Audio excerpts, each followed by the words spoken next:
Hi, welcome to the Blue Jays Report, PEI's formerly favorite radio show. It still is. It still is, in the back of their minds. I'm Ryan McKenna. Alongside me is Jeremy Pearl, bringing you a segment that we had started about 2 years ago now, back whenever I was hosting Spud Sports Sunday on 102.1 Spud FM back home in PEI. And we were going to bring it back, revamp it a little bit, and tell you guys about what's going on with the Toronto Blue Jays. A winter monthly update. We'll keep doing these throughout the winter. The Jays keep making moves as interestingly as they have, and they have been busy. Busy indeed. This offseason, Jeremy, has been pretty crazy, to say the least, for the Toronto Blue Jays, especially after last winter, whenever really not much of anything happened. It was very quiet. There was no moves, and really at the trade deadline, there wasn't much either. There was a lot of talk about how the Jays weren't allowed to move money, accept money, or really get rid of prospects. And for that philosophy to change so dramatically from the season to the offseason, there's a lot. It seems like there's a change in culture and a change in thinking. So far. Even though, with that said, there is still a lot of familiar faces, and there really hasn't been a lot of personnel changes per se within the organization. There's still Anthopoulos there. There's still Beeston as president for now. We'll get to more on that in just a second. But it's certainly been, like you said, a different change in thought process, especially with some of the players that these guys are bringing in. Absolutely. I think you can look at the roster and look at the moves they've made, and they're really trying to change the culture within the clubhouse. I think a lot of people liked Adam Lind, but the first move they made this offseason was trading Adam Lind for Marco Estrada. A kind of fifth back-end starter, long reliever. It's going to be tough to replace Lind's offense, but I don't know what the future was with Adam Lind here in Toronto. And I don't know if they got enough value for him, but I think that was probably the best they were going to do. You could tell for a little while, too, that Lynn, how he was fitting into lineup, especially with how Encarnacion was playing and how he was able to play first base after switching over from third base where he was with the Reds. How his role has changed a little bit, especially because he didn't hit so well against left-hand pitching as well. Something that certainly played into the Jays' factor too, I'm sure. Absolutely, and I think one of the next moves the Jays made was claiming Justin Smoak off waivers. They didn't tender him, but then they did re-sign him for $1 million, which is they saved about $2 million within the deal. And I think he's projected to be their starting first baseman. They really want to get Encarnacion off his feet, have him focus on his bat. And having Justin Smoak, who is a solid defender, he'll not be as tremendous with the bat, but he'll have some power at the Rogers Center. I think that was a good, solid pickup. So, I don't know, that move interests me personally. I didn't know, Smoak hasn't really broke out yet with in Major League Baseball. I remember a couple years back, he was a big name for the Mariners, similar along the lines of Jesus Montero in the Mariners organization, where he was a big prospect.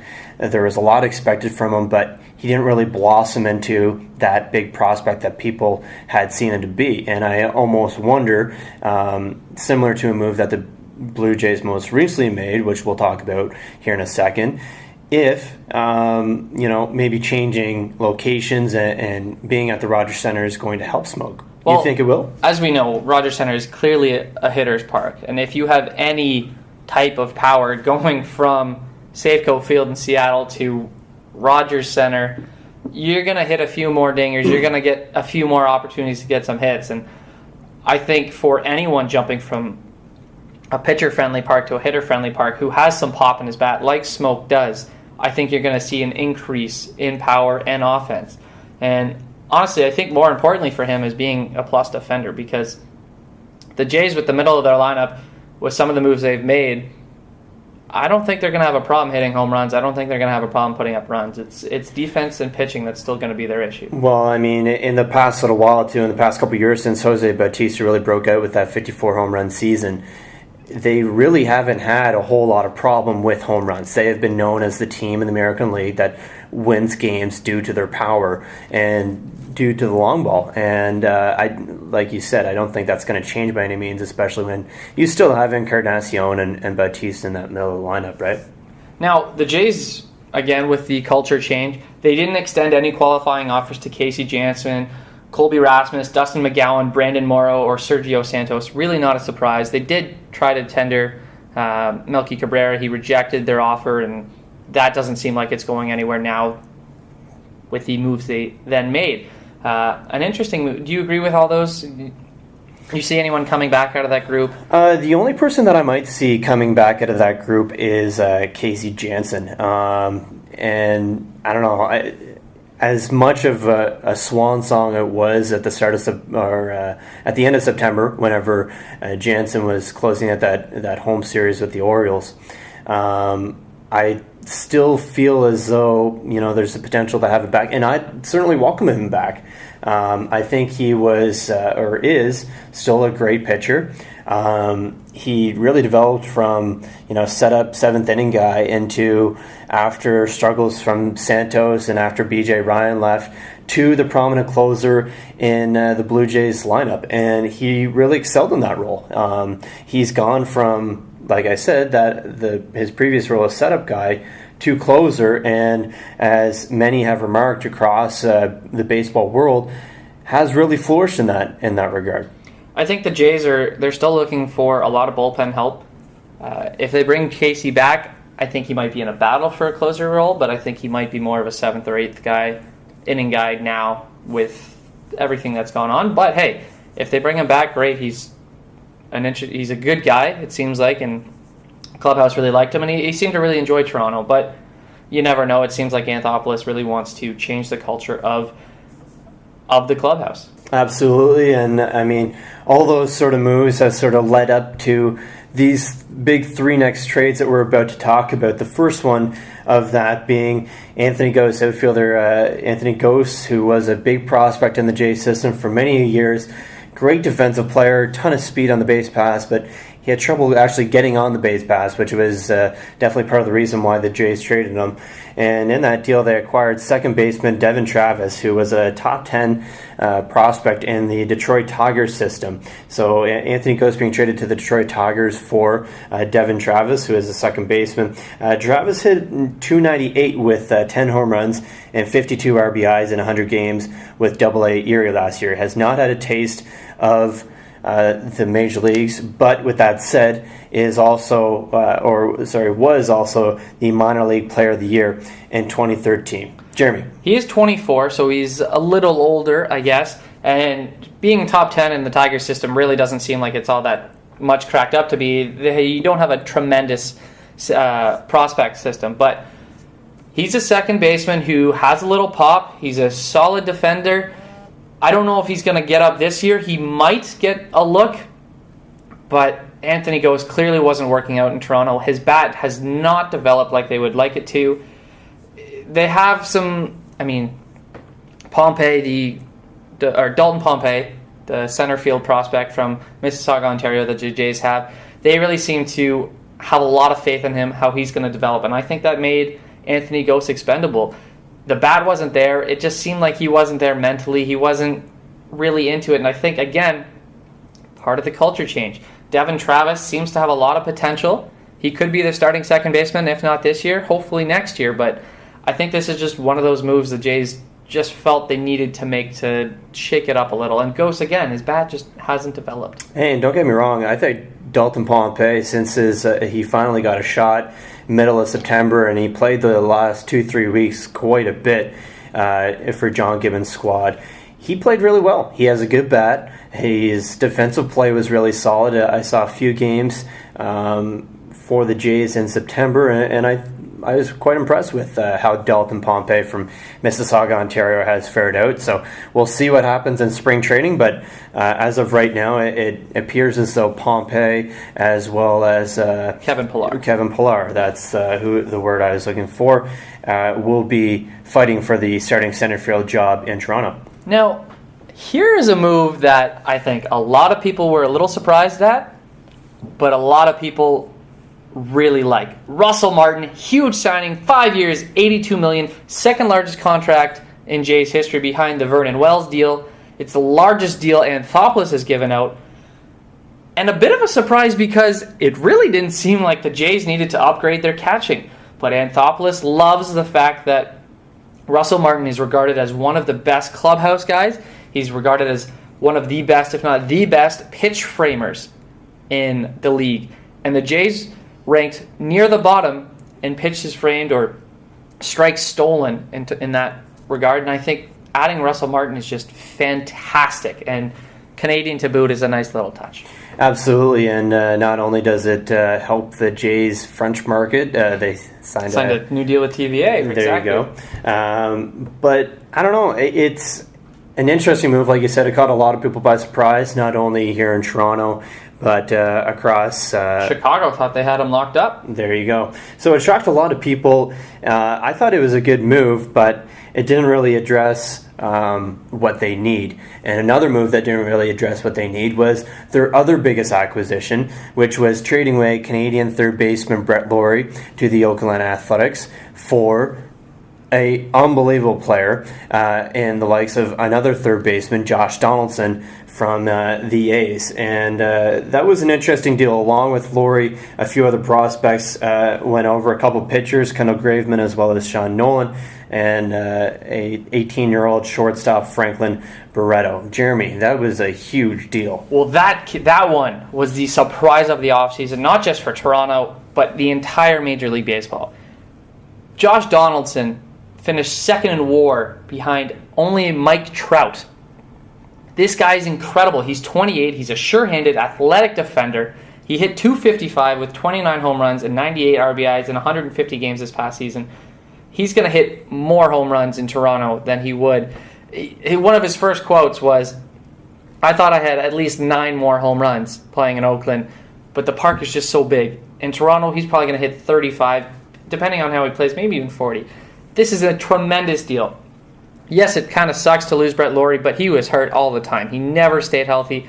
Kendall Graveman, Sean Nolan, they both project as back-end starters, maybe long relievers. We don't know. I think the best player in this deal, potential-wise, is Franklin Barreto. He's 18. He's supposed to be a stud. He was a .296 hitter in 132 minor leaguers. He is exciting, but ways away, as a scout told ESPN's Jerry Kresnick. This deal is amazing for the Jays. And Josh Donaldson, put him in a lineup. You have Jose Reyes, Russell Martin, Jose Bautista, Edwin Encarnacion, Josh Donaldson. That's a scary lineup, and that's just the top 5, top 6. It's tremendous offensive potential. My favorite part about that trade was, well, my favorite quote at least, the next morning was in the conference call with Josh Donaldson. Sportsnet's Ben Nicholson-Smith asked Donaldson what he was doing at the time of the trade. Playing Mortal Kombat and watching the Golf Channel. Not many people would be doing that. And like you said, Jeremy, I mean, Barreto, 18 years old, yes, maybe a few years down the road, could come out to be the best player in this deal. But for the present and what the Jays' mindset seems to be going forward, this is the trade for now, and this is a trade, especially if you're Alex Anthopoulos, who enters the last year of his deal next year. Who is in, I wouldn't say heat, but if they don't do well this year, if they don't make the playoffs this year, he's probably done. Yes. You'd have to think he's going to be let go. Exactly. So, and I mean, you mentioned the top 5, and how about a great number 6 player to boot in the likes of Michael Saunders? The Blue Jays acquired last week Michael Saunders from the Seattle Mariners, who is going to be their everyday left fielder. That pretty much signaled the end of Melky Cabrera's era in Toronto. Melky had said he wanted to come back to TO. The Blue Jays wanted him, but I mean, it just didn't work out. I think Melky he's looking for a lot of money and a lot of term, and I just don't feel like the Jays were willing to give it to him. He's looking for the 5th year. It doesn't seem like the Jays want to go 5 years on him. He is 30 years old. You don't really know much about Melky yet. I mean, he's a tremendous hitter, but then he got hurt, and then he had the steroids thing, and wherever he's been, he's never been consistent for a long period of time. And maybe the Jays were too afraid to add too much money, because we know that they seem to have a payroll that is always in flux. And I just don't know if they were willing to commit to Melky Cabrera long term for the amount of money he was looking for. And it sounds like he's going to get a nice deal, but it just isn't in Toronto. And Michael Saunders, again, another guy who's got some pop in his bat and will do well in Toronto offensively. He's going to add a few dingers, Canadian to boot, and he's a plus defender, and that's something that the Jays really wanted to improve. They thought their defensively in the outfield last year was not up to standard, not good enough, and adding Michael Sanders to left field was a potential to also play center field, I think, is a great addition for J.A. Happ, who, a good guy, played well at the end of the last season, just there wasn't much for him here in Toronto.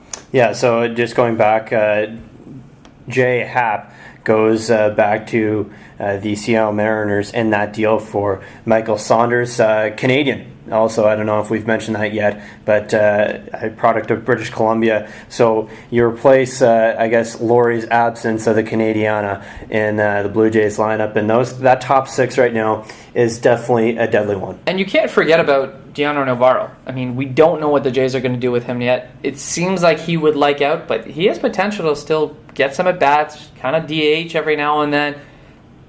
Sure, he's not the catcher that Russell Martin is, but if the Jays keep him, great. It's another bat you can add to the lineup, switch hitter. He can bat left-handed, which is very nice because it's a very right-handed heavy lineup. If not, you can probably flip him for a pretty decent piece. Yeah, absolutely. And so that sort of is what the Jays have been doing so far. Another front office thing we'll talk about a little bit more. But first, let's take a look around the American League East Division, where the Jays aren't the only ones making a ton of moves, even though it seems like they're the only ones. Let's first start off with the Baltimore Orioles. They've been champions. Division champions. They had a good run in the postseason as well. Buck Showalter, their manager, named the manager of the year in the American League. So, I mean, let's take a look at what they've done. They just last week they lost outfielder Nelson Cruz to the Seattle Mariners. A good pickup for the Mariners. But on that hand, their outfield is going to be looking for help because they also lost the likes of longtime veteran Nick Markakis. Those are two big holes to fill. I think the Mariners might have signed Nelson Cruz for a lot of money, maybe too much money, but that's neither here nor there. Baltimore, looking for a lot of outfield help. We've heard the name Melky Cabrera mentioned with them, Colby Rasmus, interestingly enough, and Aoki from the Royals, also a name that has been mentioned there, but they've lost Andrew Miller as well, who just signed with the Yankees, but this is a team that has Andrew Jones in the outfield, and you don't really know who else right now. They're going to have to sign an outfielder. They're going to have to add to their bullpen, but Baltimore, they took a hit, and Delman Young is a free agent. They don't know if he's going to be back, and they're in an interesting spot right now.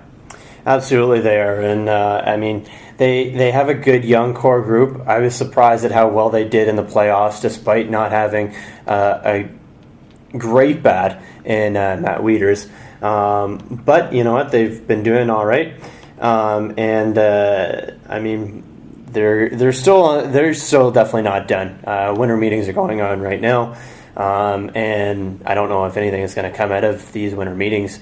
Most likely after, but you got to wait and see. They've got a decent rotation.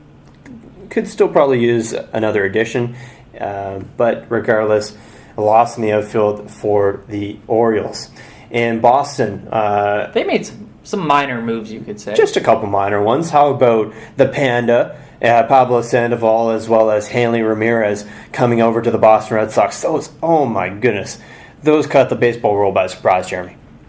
They did. I mean, I was quite surprised that Pablo Sandoval left San Francisco after winning 3 World Series with them. But I think a lot of it had to do with money, and the Red Sox were offering a lot of it.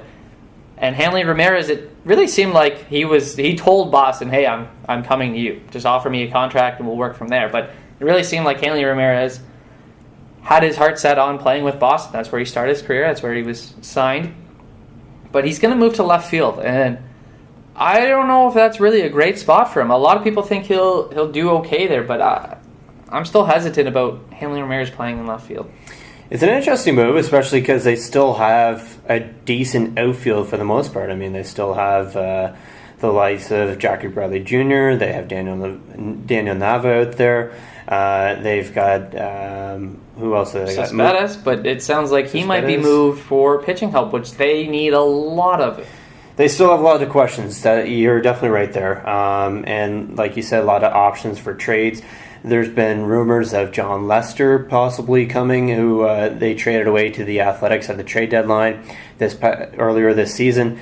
So he's still an option for them, but they do have a lot of trade pieces. Don't forget about Will Middlebrooks, who was the Red Sox third baseman he was injured for quite a while, but I don't know, he hasn't played all that great in the last year and a little bit, but maybe if you move him, I don't know who would take him or where he's a good fit at right now, but he's an option out there.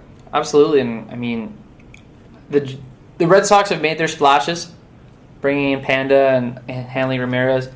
I think Lester is their top target right now. I think Cole Hamels is a backup option, but right now going into day one, you've got Clay Buchholz as your opening day starter. For a team that made the splashes with Panda and Ramirez, they need to make some splashes in the rotation and bullpen, because right now it's scary.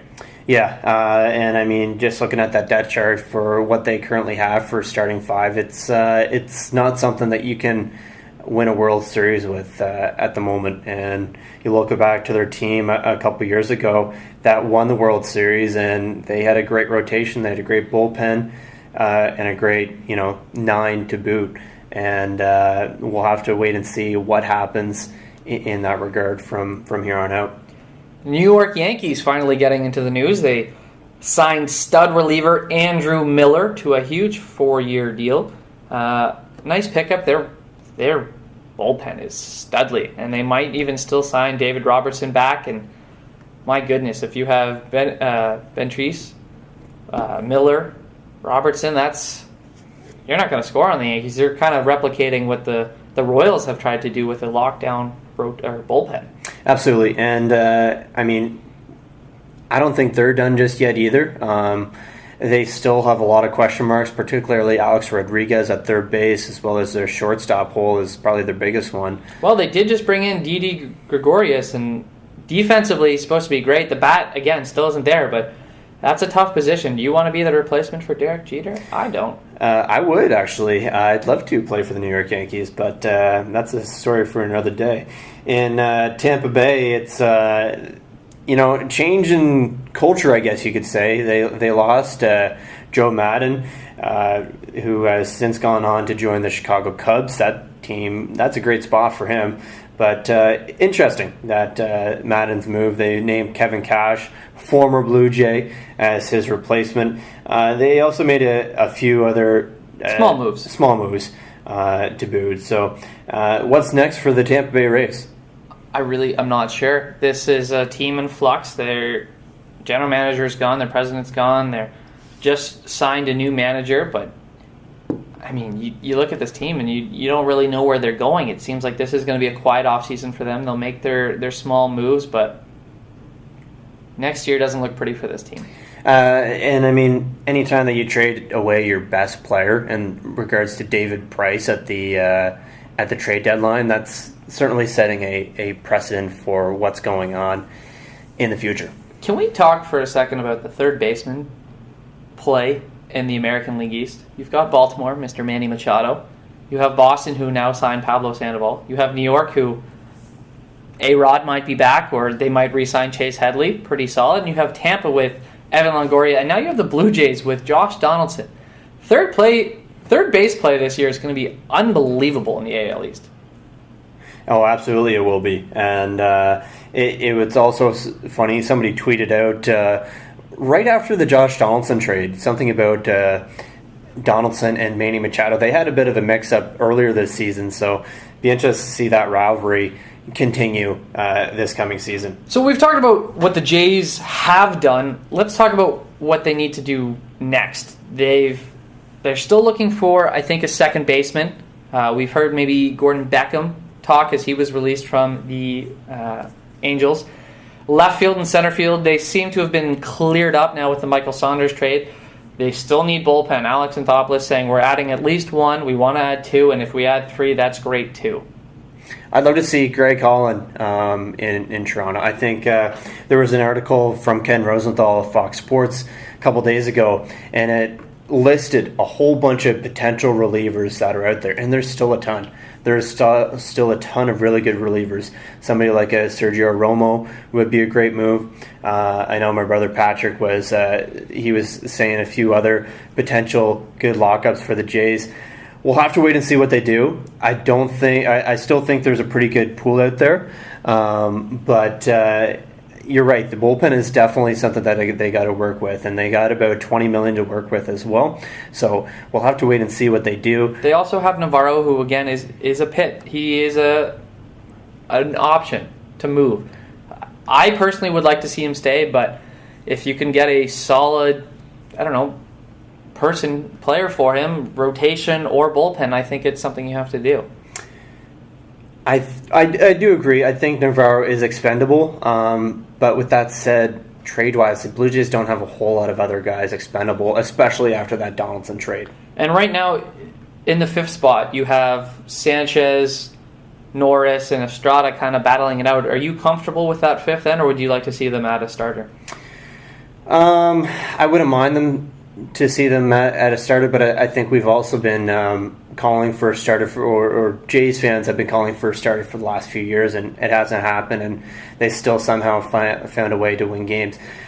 I almost do see Aaron Sanchez moving back into the starting five or to the starting five. He hasn't been there yet, but it's tough because he pitched so well out of the bullpen last year, and as you almost could expend or expense for a starting pitcher and leave Sanchez in the bullpen. It's tough to say what will happen in that regard. I'm okay with either role for Sanchez, but I think either way, this guy's a good young pitcher, and he's still got lots of potential. Now, some Paul Beeston news has come out lately. His contract is up after the season, and it seems like the Jays are looking around at potential replacements. It doesn't seem like they're going to hire someone for this season, but really weird timing of all this news that it seems like he's out. Apparently they didn't love the way he was handling the changing of the guard within terms of the new baseball commissioner being hired as. And it's weird timing for the move, and I don't know what they're going to do with replacement. They've talked to the general manager of the White Sox as well as in Baltimore, and it doesn't seem like the owners and the teams are willing to let either of those two gentlemen go, and we'll see where it goes with that. But the Jays they're making moves. Dan Duquette is the front runner for from the Orioles for Beeston's job. Duquette's had good success in Baltimore, so it'll be interesting to see if he's able to be reeled into Toronto. Also, a former Expos manager. There you go. So he's got that Canadian connection type. So we'll see what happens. I don't think you're right. It's an interesting timing for this move, but at the end of the day, the Blue Jays they've got some interesting stuff going on for them at the moment. Winter meetings are taking place in sunny San Diego, a place I would like to be in myself. That's the first Blue Jay report of the winter so far, and you can expect many more to come. Hopefully the Jays have plenty of moves up their sleeves. We shall see, but so far it's been busy. It seems like it's been a success. We'll have to see how it translates onto the field, but April, only a few months away. Spring training just around the corner. For Ryan McKenna, I'm Jeremy Pearl. This has been the Blue Jay Report winter meetings recap number 1.